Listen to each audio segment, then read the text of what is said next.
80তম স্বাধীনতা দিবস আমরা অলরেডি পালন করে দিলাম। তো স্কুলের তরফ থেকে পুরো গ্রামে আমাদের একটা র্যালির ব্যবস্থা করা হয়েছিল। তো র্যালির গুরুত্বটা হলো যে এটা তো একটা প্রচার, যে প্রচারটা হলো যে সরকারি বিদ্যালয় সম্বন্ধে যে ভুল ধারণা আছে তার একটা সপাটে থাপ্পড় মারার একটা প্রচার। তো কথা হচ্ছে যে এই যে প্রচারের যে আমাদের উদ্দেশ্যটা ছিল এটা খুব ইতিবাচকভাবেই কিন্তু সাড়া জেগেছে। চারপাশে যতগুলো অভিভাবক ছিল সবাই কিন্তু কুর্নিশ জানিয়েছে।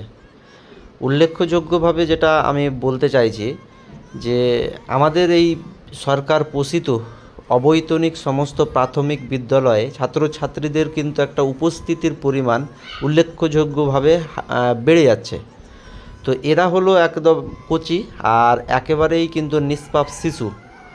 তো এদের যেভাবে আমরা ট্রিট করব আর যেরকমভাবে মাইন্ড গেম করে তৈরি করার চেষ্টা করব সেরকমভাবেই কিন্তু এরা তৈরি হবে। তো এরা কিন্তু সবসময় একটা মজা ফুর্তি অনুষ্ঠান এই সমস্ত ব্যাপারগুলোই কিন্তু ভালোবাসে। তো এগুলো যত স্কুলে বেশি অনুষ্ঠান করা যাবে স্কুল উপস্থিতির সংখ্যাটা উল্লেখযোগ্যভাবে বাড়বে।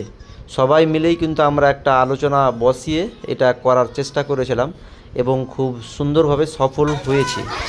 তো সবাই মিলে আমরা আবার র্যালিতে বেরিয়ে আবার স্কুলের মধ্যেই কিন্তু ঢুকে পড়ছি। খুব সুন্দর এটা অনুষ্ঠিত হলো।